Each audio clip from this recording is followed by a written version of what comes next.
is part 2 of chapter 4 that is service sector and business. Students, first part में हमने क्या study किया था, कहाँ पे स्टॉप किया था? हम डिफरेंट और वेरियस सर्विसेज पढ़ रहे थे जो 5 थी. फर्स्ट पार्ट में हमने फाइनेंशियल सर्विस और बैंकिंग सर्विस कंप्लीट कर दिया था. So starting this video with the third service that is insurance. क्या होता है insurance? It is a sort of device by which the insurer undertakes to compensate the insured person for the loss likely to occur in exchange of small payment form of premium. Insurance क्या होता है students? एक type का contract होता है दो लोगों के बीच में. ये किस चीज का कॉन्ट्रैक्ट होता है? जब कोई भी एक थर्ड पार्टी जिससे हम इंश्योरेंस करवा रहे होते हैं वो जो भी फ्यूचर में अनसर्टेनिटीज और लॉसेस होने वाली होती है तो उसका जो भी लॉस बेयर करना रहता है तो कौन बेयर करता है? वो थर्ड पार्टी जिससे हमने इंश्योरेंस करवाया होता है. तो जो भी कंपेंसेशन हमें पे करती है तो उसके लिए एक जो पार्टी होती है जिसने अपना इंश्योरेंस करवाया होता है या अपने गुड्स का इंश्योरेंस करवाया होता है तब वो उसे स्मॉल अमाउंट्स पे करती है. वो स्मॉल अमाउंट्स क्या कहलाते हैं? प्रीमियम कहलाते हैं. The person who is insured is known as insured and by whom he is insured known as insurer. मतलब कि जब कोई भी एक पार्टी जिसका हम इंश्योरेंस कर रहे हैं वो कौन कहलाता है? इंश्योर्ड कहलाता है. और जिसने इंश्योरेंस किया है या जो कंपेंसेशन पे करेगा तो वो कौन क्या कहलाता है? इंश्योरर कहलाता है. तो इंश्योरेंस क्या है स्टूडेंट्स? इंश्योरेंस एक टाइप का कॉन्ट्रैक्ट है, एक एग्रीमेंट है दो लोगों के बीच में जिसमें एक पार्टी जिसका इंश्योरेंस हो रहा है वो कौन कहलाता है? इंश्योर्ड. और जो इंश्योरेंस कर रहा होता है मतलब जो भी फ्यूचर में कंपेंसेशन पे करेगा वो कौन कहलाता है? इंश्योरर कहलाता है. ये जो इंश्योरेंस कॉन्ट्रैक्ट हो रहा है इसमें जो भी इंश्योर्ड रहता है वो स्मॉल अमाउंट ऑफ रुपीज पे करता है. उसको हम क्या बोलते हैं? प्रीमियम मनी बोलते हैं. So it is known as insurance. These are the importance of insurance. क्या क्या इंश्योरेंस की इंपॉर्टेंस है? सबसे पहला कवरेज ऑफ रिस्क. जो भी बिजनेसमैन अपना इंश्योरेंस करवाता है वेरियस टाइप्स ऑफ इंश्योरेंस होते हैं वो भी हम देखेंगे टाइप्स ऑफ इंश्योरेंस कौन कौन से होते हैं. तो जितने भी इंश्योरेंस होते हैं तो इससे क्या हो जाता है जो भी हमारा रिस्क फैक्टर है वो थोड़ा सा मिनिमाइज हो जाता है. Next is contract of indemnity. Contract of indemnity का मतलब क्या है कि कोई भी इंश्योर्ड जो पर्सन है उसके पास ये राइट नहीं है कि जो भी उसका लॉस होने वाला है इन फ्यूचर में वो उससे प्रॉफिट अर्न करे.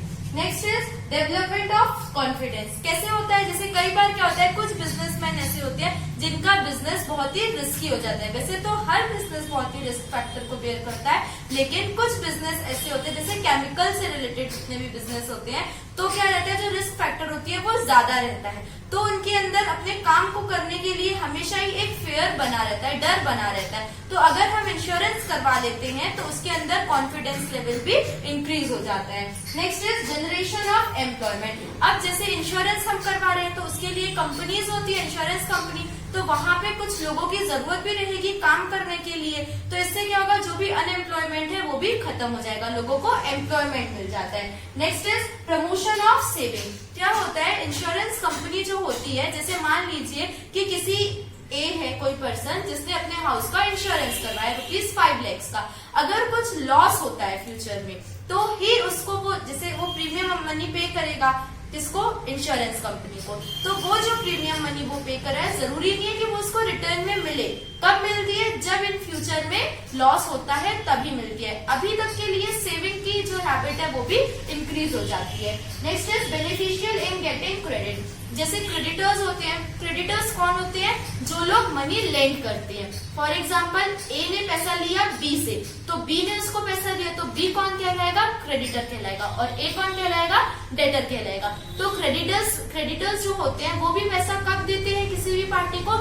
जब उनके अंदर ये चीज कंफर्म हो जाती है कि हाँ अगर इन फ्यूचर कुछ लॉस होता है तो वो हम उससे रिसीव कर सकते हैं. किससे?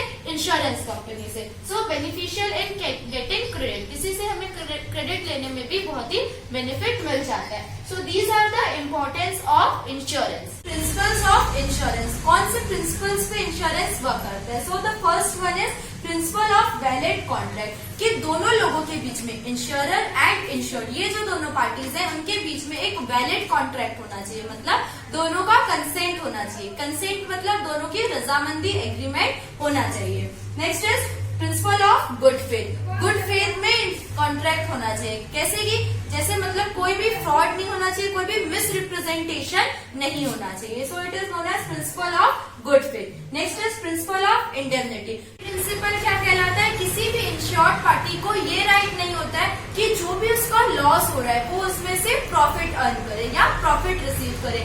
फॉर एग्जाम्पल, मान लीजिए कोई भी पार्टी है ए, जिसने अपना हाउस का इंश्योरेंस करवाया था। कौन सा? Fire insurance. कितने रुपए के लिए? ₹5 लाख के लिए। अगर इन फ्यूचर कुछ भी लॉस होता है फायर से रिलेटेड, जिसका कंपेंसेशन कितना बैठता है? ₹2 लाख। तो जो पार्टी ए है उसके पास ये राइट नहीं है कि वो इंश्योरर से जो बाकी के 3 लाख है उसको भी रिसीव करे। कहने का मतलब ये है कि प्रिंसिपल ऑफ इंडेमनिटी किस बेसिस पे काम करता है कि जितना लॉस हुआ है हम उतना ही आपको कंपेंसेशन पे करेंगे। Next is principle of subrogation. Subrogation principle क्या कहलाता है कि कभी भी अगर जैसे मान लीजिए पार्टी ए थी, उसने अपना इंश्योरेंस करवाया था हाउस का फॉर ₹5 लाख। अब अगर कुछ भी लॉस होता है या जितना भी कंपेंसेशन अमाउंट था, अगर इंश्योरर ने इंश्योर्ड को पे कर दिया है, मतलब कि इंश्योरेंस कंपनी ने जिसका इंश्योरेंस किया था उस पार्टी को पेमेंट कर दी गई है, कंपेंसेशन दे दिया गया है। उसके बाद अगर जो पार्टी ए है वो क्या करता है, अपना हाउस को सेल करता है फॉर मान लीजिए 1 लाख। तो जो 1 लाख रुपीज में वो सेल कर रहा है तो उसके ऊपर किसका राइट है? उस इंश्योरर का भी राइट है। इसकी कुछ टर्म्स कंडीशंस होती है जो उनके एग्रीमेंट पॉलिसी में लिखी रहती है। मतलब सब्रोगेशन प्रिंसिपल में क्या है, जो इंश्योरर है जब वो कंपेंसेशन पे कर देगा उसके बाद ही उसके पास राइट होता है जितना भी आगे का अमाउंट है उसको रिसीव करने के लिए। And the last is principle of कॉजा Proxima. ये क्या है? ये फ्रेज है। मतलब कॉजा प्रॉक्सिमा प्रिंसिपल में क्या है कि जिस चीज का हमने इंश्योरेंस करवाया है या जिस चीज का इंश्योरेंस हुआ है सिर्फ वही चीज के लिए कंपेंसेशन पे किया जाएगा। फॉर एग्जाम्पल, मान लीजिए किसी बंदे ने अपनी शिप का इंश्योरेंस करवाया था। अब शिप्स में रैट ने होल कर दिया तो उसकी वजह से क्या हुआ, शिप्स में पानी आने लगा। अब जो उसका रिपेयरिंग के लिए वो कहाँ गई, शिप कार्गो में गई। अब जब उसका रिपेयरिंग प्रोसेस हो रहा था तब अगर कुछ मिस हैंडलिंग होती है और जो भी लॉस होता है तो वो मेराइन इंश्योरेंस पॉलिसी के अंडर में नहीं आएगा। मतलब जिस चीज के लिए हमने पर्टिकुलरली इंश्योरेंस करवाया था तो वही चीज के लिए हम कंपेंसेशन पे करेंगे। अगर उसके साथ साथ कुछ और चीज हो रही है तो उस चीज के लिए insurance company full compensation pay नहीं करेगी। So these are the principle on which a insurance company works. These are the types of insurance. कौन से टाइप्स है? सबसे पहला life insurance. You all have already heard in TV advertisement, जिंदगी के साथ भी और जिंदगी के बाद भी। तो बस लाइफ इंश्योरेंस का वही फंडा होता है। मतलब कोई भी जो पर्सन है अगर वो अपनी लाइफ का इंश्योरेंस करवाता है, जो प्रीमियम अमाउंट है वो रेगुलरली पे करता रहता है और अगर किसी रीजन की वजह से उस पर्सन की डेथ हो जाती है जो इंश्योर्ड पर्सन है तो उसकी फैमिली को ये कंपेंसेशन मिल जाता है। Next is general insurance. General insurance में बहुत सारे आती है, जैसे फायर इंश्योरेंस। मतलब जो भी फायर एक्सीडेंट से रिलेटेड इंश्योरेंस होती है वो फायर इंश्योरेंस कहलाते हैं। मेराइन इंश्योरेंस कौन से होती है? जो वाटर से रिलेटेड जितने भी एक्सीडेंट्स होते हैं। नेक्स्ट इज सोशल और अदर। सोशल और अदर में क्या आ सकता है? जो सिंपली रोड एक्सीडेंट्स होते हैं या XYZ जो भी अदर इंश्योरेंस होते हैं वो सब किसमें आते हैं? जनरल इंश्योरेंस में। And the last is health insurance. लोग अपनी हेल्थ का भी इंश्योरेंस करवाते हैं। इसमें क्या कंपेंसेशन मिलता है हमें? मान लीजिए जो सिंपली मेडिकल फैसिलिटीज होती है उसका कंपेंसेशन मिलता है या हॉस्पिटलाइजेशन जो भी रहता है कंपेंसेशन वो मिलता है, लॉन्ग टर्म हॉस्पिटलाइजेशन मिलता है। So these are the types of insurance. This is the last topic of insurance service, that is reinsurance and double insurance. ये क्या होता है स्टूडेंट्स? हम इसमें एक डिफरेंस के बेस में समझेंगे ताकि आपको इजीली समझ में आ जाए। सबसे पहले हम देखते हैं मीनिंग क्या होता है। री इंश्योरेंस क्या होता है? जब कभी भी कोई एग्रीमेंट हुआ रहता है किसके बीच में? इंश्योरर और इंश्योर्ड पर्सन के बीच में जो एग्रीमेंट हुआ रहता है अगर वो कंप्लीट हो चुका है, उसका जो टाइम पीरियड था वो पूरा कंप्लीट हो चुका है, अगर हमें फिर से उसका इंश्योरेंस करवाना है तो इट इज नोन एज री इंश्योरेंस। और डबल इंश्योरेंस क्या कहलाता है? जब फॉर एग्जाम्पल मान लीजिए कोई पर्सन था A, B और C। A ने अपने हाउस का इंश्योरेंस करवाया था फायर के अगेंस्ट। अगर कुछ लॉस हो गया, उसने कितने का करवाया था? मान लीजिए 1 लाख का करवाया था। किससे?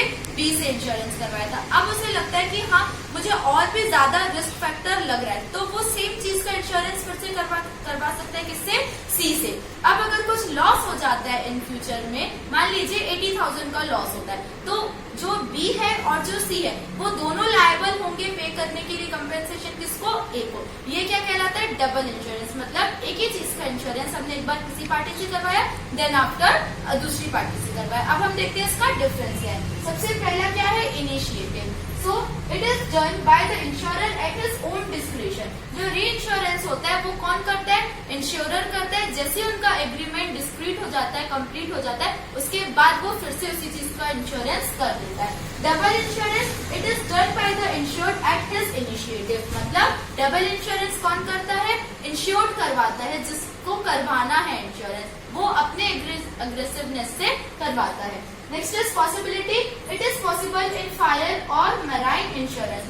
री इंश्योरेंस किसमें पॉसिबल होता है, फायर इंश्योरेंस और मराइन इंश्योरेंस में। डबल इंश्योरेंस किसमें पॉसिबल होता है, it is possible in life insurance. मतलब कि डबल इंश्योरेंस किसमें होता है, लाइफ इंश्योरेंस में। और भी कैन से कि री इंश्योरेंस लाइफ इंश्योरेंस में नहीं होता है और डबल इंश्योरेंस लाइफ इंश्योरेंस में होता है। नेक्स्ट इज पार्टी, कौन कौन सी पार्टीज इफेक्ट होती है, insured makes an agreement only with original insurer.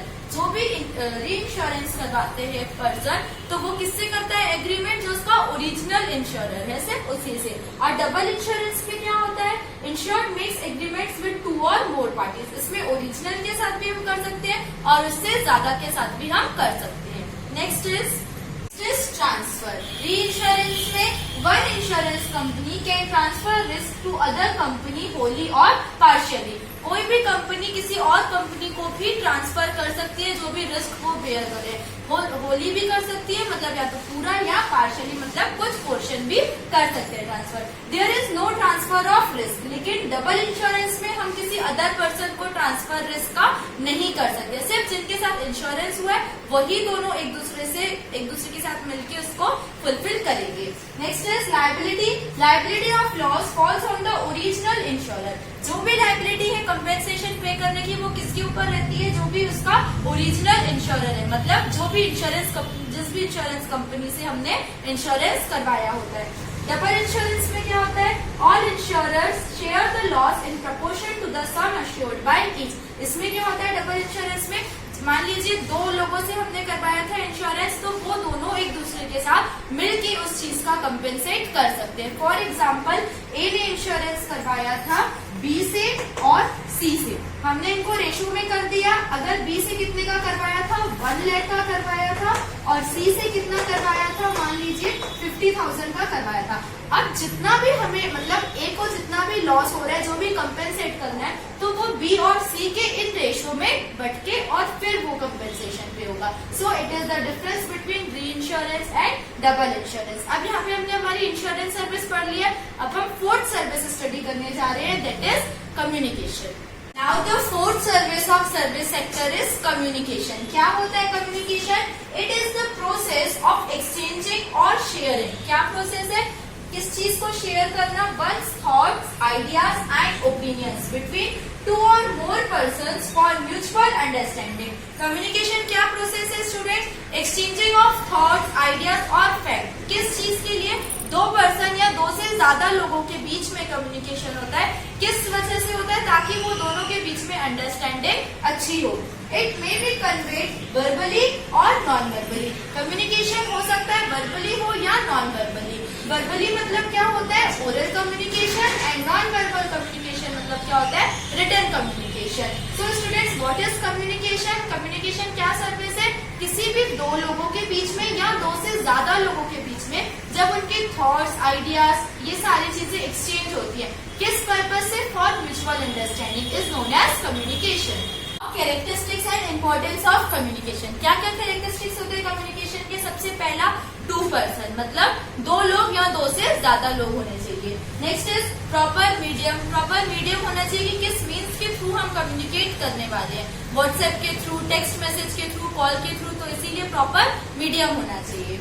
Next is message, हम क्या कम्युनिकेट करने जा रहे हैं, कम्युनिकेट तो करेंगे, इसीलिए उनके बीच में दो लोगों के बीच में प्रॉपर मैसेज भी होना चाहिए। Next is continuous process, communication क्या है, एक कंटिन्यूअस प्रोसेस है, वेदर हम वर्बल कम्युनिकेशन करें या नॉन वर्बल कम्युनिकेशन करें, पर ये क्या है, एक कंटिन्यूअस प्रोसेस है, बीच में कभी भी ये चीज रुकती नहीं है। Next is exchange of thoughts, क्या है नेक्स्ट कैरेक्टरिस्टिक, किसी के भी थॉट्स या जो ओपिनियंस है वो दो लोगों के बीच में एक्सचेंज हो रही है। तो these are the characteristics of communication. Now importance, what are the importance, सबसे फर्स्ट इम्पोर्टेंस क्या है, एक्सपेंशन ऑफ बिजनेस। अगर हम प्रॉपर कम्युनिकेट करते रहेंगे लोगों से तो हम हमारा बिजनेस एक्सपेंड भी कर पाएंगे और आगे भी बढ़ा पाएंगे। नेक्स्ट इज क्विक डिसीजन, एक दूसरे से बात करने से क्या होता है, हम जल्दी से डिसीजन लेने में हेल्पफुल हो जाता है हमें। Next is smooth running of business, जो भी हमारा बिजनेस है वो ऑपरेट हो रहा है, रन हो रहा है, वो एकदम स्मूथली होने लगता है जब हम लोगों से कम्युनिकेट करने लगते हैं। तो जो भी वेरियस हिंड्रेंसेस होती है वो सारी चीजें दूर हो जाती है। Next is rapid change in information, अगर कोई भी व्यक्ति अपने से सोचे कि हाँ मैं ही सुपर हीरो हूँ और मुझसे ही सब कुछ आता है, तो ये चीज गलत है। अगर हम लोगों से कम्युनिकेट करते रहेंगे, उनसे बातें करते रहेंगे, तो हमारी जो इन्फॉर्मेशन है वो भी अप टू डेट रहेगी और चेंज होती रहेगी। नेक्स्ट इज म्यूचुअल अंडरस्टैंडिंग, दो लोगों के बीच में अंडरस्टैंडिंग भी इससे अच्छी होती है, किस चीज से, कम्युनिकेशन से। So students, these are the importance of communication. These are the modes of communication. दो modes होते हैं जिनके थ्रू हम communicate कर सकते हैं. The first one is written communication and the second one is oral communication. अब हम किसी से भी written अगर communication करना है तो वो कैसे करेंगे, इन सारे मीन्स के थ्रू, पोस्टल मेल्स के थ्रू, जैसे हमें अगर किसी को भी लेटर्स भेजने हैं या मेल्स भेजने हैं, हम उनको लिख के और फिर पोस्ट ऑफिस में जाके उसको जमा कर सकते हैं, फिर वहां से वो उनके एड्रेस तक चले जाएंगे। ये बहुत ही लेंथी प्रोसेस है जो पहले के टाइम पे की जाती थी। नेक्स्ट इज मैसेजेस, आजकल क्या है, सबके पास सेलफोन्स है, हम उसमें टेक्स्ट मैसेज, व्हाट्सएप मैसेज, किसी भी मैसेज के थ्रू बात कर सकते हैं। नेक्स्ट इज फैक्स, फैक्स के लिए क्या होता है स्टूडेंट्स, दो मशीन्स होती हैं, एक यहाँ पे जो सेंडर होता है और एक रिसीवर के वहां पे, दोनों का फैक्स नंबर होता है।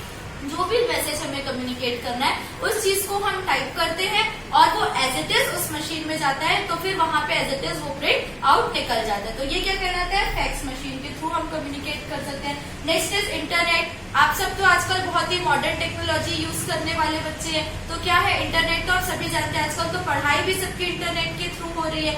इंटरनेट के थ्रू हम बहुत सारे वेरियस मीन्स के थ्रू कर सकते हैं, व्हाट्सएप हो गया, फेसबुक हो गया, मैसेंजर, हाई, बहुत सारी चीजें होती है जिसके थ्रू हम कम्युनिकेट कर सकते हैं। नेक्स्ट इज ईमेल्स, ईमेल्स के थ्रू भी हम किसी से रिटर्न कम्युनिकेशन कर सकते हैं, इसमें दोनों की मेल आईडी होती है ना, और फिर एक जन टाइप करके सामने वाले को भेजता है और इसमें एक टाइम पे हम बहुत सारे लोगों को भी मेल्स भेज सकते हैं। तो ये सारे हैं रिटर्न मीन्स ऑफ कम्युनिकेशन। अब नेक्स्ट क्या है, ओरल मीन्स ऑफ कम्युनिकेशन में सबसे पहले हम कैसे बात कर सकते हैं, फेस टू फेस कॉन्टेक्ट, किसी से भी हम आमने सामने अगर है तो फेस टू फेस कॉन्टेक्ट के थ्रू हम ओरल कम्युनिकेशन कर सकते हैं। नेक्स्ट इज टेलीफोन या मोबाइल फोन्स के थ्रू भी हम ओरल कम्युनिकेशन कर सकते हैं। थर्ड इज टेलीकॉन्फ्रेंसिंग, टेलीकॉन्फ्रेंसिंग दो टाइप्स की होती है, the first one is audio and the second one is video. Audio में हम सिर्फ सुन सकते हैं और वीडियो में हम बोल भी सकते हैं और सामने वाले को हम अपने मोबाइल फोन्स में देख भी सकते हैं। सो ये सारे मीन्स है ओरल कम्युनिकेशन करने के। सो स्टूडेंट्स, कम्युनिकेशन सर्विस अब हमने खत्म कर लिए,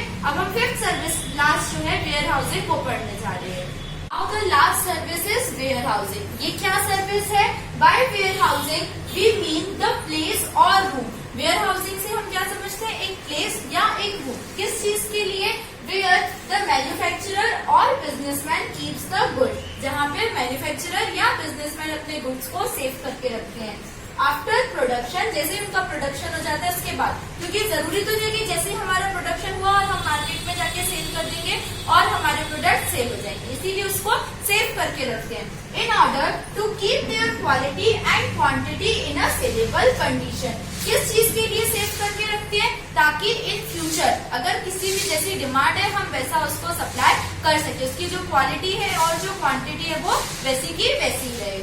A nominal charge has to be paid according to space occupied and time. एक इसके लिए जो बिजनेसमैन होते हैं या जो प्रोड्यूसर्स होते हैं या जो जिसने भी वहां पे अपने गुड्स स्टोर करके रखे उसको एक नॉमिनल सा चार्ज पे करना होता है कि कब इसमें पे करते हैं, जितना भी वो टाइम, जितने टाइम के लिए ले रहे हैं या वो जितनी स्पेस ऑक्यूपाई करते हैं। So what is warehousing students? Warehousing क्या सर्विस है? वो सर्विस जब हम जो भी मैन्युफैक्चरर है वो अपने गुड्स को फ्यूचर नीड्स के लिए सेव करके रखता है। Now these are the importance, need and functions of warehousing. क्या क्या फंक्शंस होते हैं या क्या इंपॉर्टेंस होती है वेयर हाउसिंग की? सबसे पहला प्राइस स्टेबिलिटी। अगर हम हमारे गुड्स को वेयर हाउसेस में स्टोर करके रख देंगे तो उनके जो प्राइस है वो भी स्टेबल रहेगा, वो भी फ्लक्चुएट नहीं रहेगा। क्यों? क्योंकि वो एक सेलेबल कंडीशन में रहेंगे ताकि हम उसको फ्यूचर में यूज कर सके। So price stability. Next is large scale production. अगर हमारे पास प्लेस रहेगी स्टोर करके रखने के लिए तो कोई भी प्रोड्यूसर या मैन्युफैक्चरर क्या करेगा? लार्ज स्केल में अपना प्रोडक्शन करेगा, ज्यादा से ज्यादा मैन्युफैक्चर करेगा। Next is to meet future demand. अगर फ्यूचर में कोई डिमांड है तो वो भी फुलफिल हो जाएगी। क्यों? क्योंकि हमारे पास ऑलरेडी गुड्स स्टोर्ड है। Next is seasonal production. हम सीजनल प्रोडक्शन भी कर पाएंगे, मीन्स बिजनेसमैन सीजनल प्रोडक्शन भी कर पाएगा। कैसे? हो सकता है कि वो अभी अपना जो भी सीजनल प्रोडक्ट्स है उसको मैन्युफैक्चर करके और वेयर हाउसेस में स्टोर कर दे, तो जब जैसा सीजन होगा, जैसी डिमांड होगी वो वैसा सप्लाई कर सकते हैं। Next is preserving goods. Goods भी क्या हो जाएंगे? प्रिजर्व हो जाएंगी, हर तरीके से उनकी quality, quantity, packing, every is preserve for future needs. Next is employment opportunity. अब अगर वेयर हाउसेस रहेंगे तो वहां पे क्या रहेगा? लोगों को काम करने की भी जरूरत पड़ेगी, उनकी देखभाल, उनको सब चीजों के लिए जरूरत पड़ेगी, तो एम्प्लॉयमेंट अपॉर्चुनिटीज भी लोगों को मिलेगी। तो ये सारे क्या है? इंपॉर्टेंस या functions of warehouses. Next क्या है? टाइप्स। कौन कौन से टाइप्स होते हैं वेयर हाउसेस के? सबसे पहला प्राइवेट वेयर हाउस। जैसे जो बड़े बड़े कंपनी होती है या जो बड़े बड़े बिजनेसमैन होते हैं वो अपना खुद का वेयर हाउस बनाते हैं, तो वहां पे कोई भी थर्ड पार्टी आके हमको एंटर नहीं कर सकते रेंट पे करके। Next is public warehouse. Public warehouse क्या रहता है? इसके लिए हमें लीगल लाइसेंस लेना रहता है, जहाँ पे नॉमिनल चार्ज मीन्स हम रेंट पे करके और हमारे गुड्स को स्टोर करके रख सकते हैं। Next is cooperative society. Societies मिल के वेयर हाउसेस बनाते हैं, तो वहां पे वो सोसाइटी के लोग ही सिर्फ अपना गुड्स को फ्यूचर के लिए स्टोर करके रख सकते हैं। Next is dock warehouse. ये कहाँ पे होते हैं? जहाँ पे शिप्स आती जाती रहती है, तो वहां पे क्या होता है? जो भी इम्पोर्टर्स और एक्सपोर्टर्स होते हैं वो अपने गुड्स को स्टोर करके रख सकते हैं। Next is government warehouses. ये कौन से वेयर हाउस होती है? जो गवर्नमेंट के अंडर में होती है, जिनके रूल्स और रेगुलेशंस गवर्नमेंट के अकॉर्डिंग होते हैं। Next is railway warehouse. जब हम रेलवे स्टेशन जाते हैं तो वहां पे भी बहुत सारा सामान स्टोर करके रखा जाता है, तो रेलवे वेयर हाउसेज को कौन यूज करता है? रेलवे वाले लोग। So these are the types of warehouses. तो स्टूडेंट्स अभी हमने fifth service warehouses complete की है। यहाँ पे हम एंड करते हैं कौन से? अपना सर्विस सेक्टर। सो अभी तक हमने जितना कवर किया वो था chapter 4 service sector and business का। Next we will meet with chapter 5। Thank you for watching my videos.